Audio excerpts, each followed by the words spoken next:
Time certainly keeps slipping into the future, doesn't it? When I realized that Voices of Travel, Stories from the Pages of Canadian Travel Press, was published in 2013, certainly left me wondering where the time had gone, and it also made me marvel at the things that have happened in this industry in the past decade. But I digress. Voices of Travel, Stories from the Pages of Canadian Travel Press was a first for the industry here in Canada. It was a book that combined history with storytelling. And while it was certainly informative to see when things happened in this industry, what drew people in were the stories. 40 industry icons telling their stories, offering their opinions, and taking the time to reflect on their experiences in this industry. People like Len Nathan, Jeff Barlow, Peter Lynette, John Kennedy, Bruce Hodge, Clive Farmer, Vanessa Lee, Jean-Marc Eustace, Kaylin Romanescu, Robert Deleuze, Mark Rosenberg, Susan Bowman, Linda Sinclair, Surjit Babra, and so many more. Their stories captured the character and the resolve of the people who work in travel. Independent, entrepreneurial, inspired, resilient, persistent, visionary, and always larger than life. Over the years, so many of you have taken the time to talk to us here at Canadian Travel Press, and those conversations are precious. You certainly told us some remarkable stories. So, after a decade, and as we approach our 60th anniversary, the team at Canadian Travel Press decided it was time to listen to some new voices. We spent the past year conducting video interviews with 15 remarkable industry professionals: Brian Robertson, Denise Heffron, David Harris, Stephanie Bishop, Bruce Poon-Tip, Fleming Freesdale, Christine James, Maureen Barnes-Smith, Joseph Adamo, Michael Marathu, Rocky Racco, Dan Langevin, Wolf Paunick, Susan Webb, and our own David McClung. We asked them to tell us their stories, and the conversations that we had with them captured their passion, their humor, and their character. I'm Bob Mowat, Executive Editor of Canadian Travel Press and a 45-year veteran observer of Canada's travel industry. And I'm proud to present Voices of Travel, the next chapters. You won't want to miss a single episode. My name is Brian Robertson. I'm with Direct Travel. I'm the president of Canada West. Been in the business for 40 plus years. Although I have to say, my first experience was a fam trip when I was 16 years old.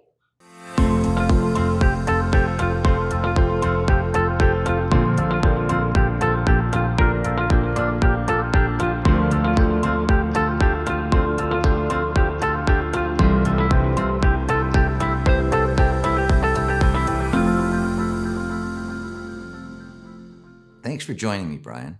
I realize 40 years is a long time ago, but I'm hoping you can cast your mind back and tell me about your first job.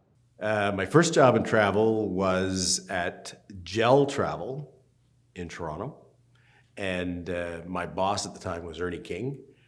And I guess what I remember the most about that was he really was knowledgeable about international travel and working with tariffs and really sending people to very interesting places around the world. Go on. Obviously, you've had a mentor or two during your career. I fell into this role, so I didn't really want to be in travel. But my dad got me into travel, so I guess he would be my first mentor. Ernie King taught me a lot back in the day. And then later on in life, I think as we became part of Virtuoso, Matthew Upchurch at Virtuoso really changed the way I looked at travel. And today, Ed Adams. It was a different world back in the 1980s and 1990s, wasn't it? Maybe you can help our audience understand how different things actually were back then. Everybody did everything when I started in travel. There were no specialists. And we looked at airline tariffs on paper, and we wrote tickets by hand. So the biggest change, I think, probably was when travel agencies were able to get CRS or GDS. That really moved things along. So that's probably the biggest change back then. Now, it's specialization and technology, travel management companies. The industry's come a long way. Vision Travel, now Direct Travel, certainly has an interesting history. Can you tell me its story? Sure, Vision's story. Well, Vision came to life in 2000. It was really a collection of regionals. It was probably some of the brightest minds that I know in travel, at least in retail travel. And our whole idea was to collaborate, work together, be bigger as one. And we grew through mergers and acquisitions. So Vision between 2000 and 2017 grew exponentially. And then we really wanted to expand into the US, and we were working with a lot of international travel agencies. Direct Travel was one of them. And we decided to join forces and join with Direct and become a global entity. But this was when airlines were cutting commissions, cutting agencies off from a major revenue source. What were you thinking?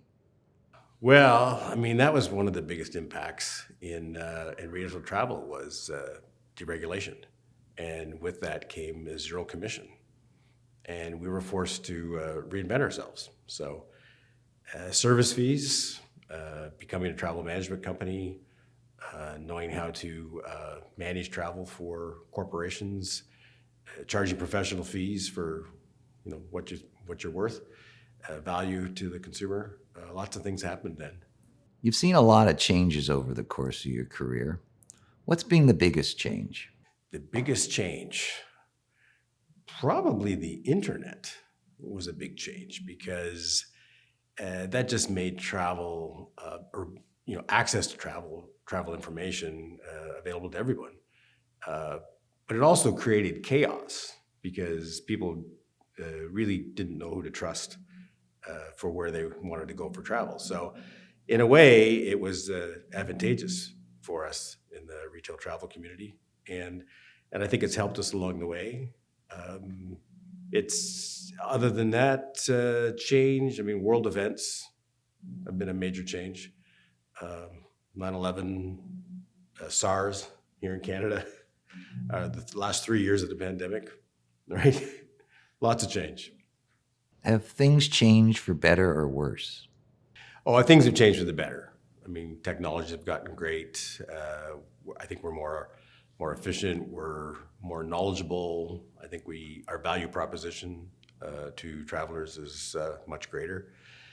And today we've got NDC and AI to deal with. So, what's next? Seeing you brought it up, what about AI? Well, AI is very interesting. I mean, we at Direct Travel have our own AI initiatives, and we're using it more in the corporate space right now for efficiencies with travelers. But I think it's got some useful purposes in our industry. There's no doubt that the travel industry needs new blood, so to speak. So I'm wondering what advice you'd offer a young person considering a career in travel. Well, it's still a fun industry. It's not without its challenges. And I think understanding the product knowledge is huge. Getting in with an organization that you can grow with, I think is important. And keeping up with the latest technologies is going to be key to your success. So, Brian, 10 years down the road, what's the travel industry going to look like? It's going to be thriving. There'll be more people traveling. I think the future's bright. Brian, thanks for telling us your story. And thanks to all of you for joining me for this episode. I'm Bob Mowat, Executive Editor of Canadian Travel Press, and I hope you'll join me for another remarkable conversation on Voices of Travel, the next chapters.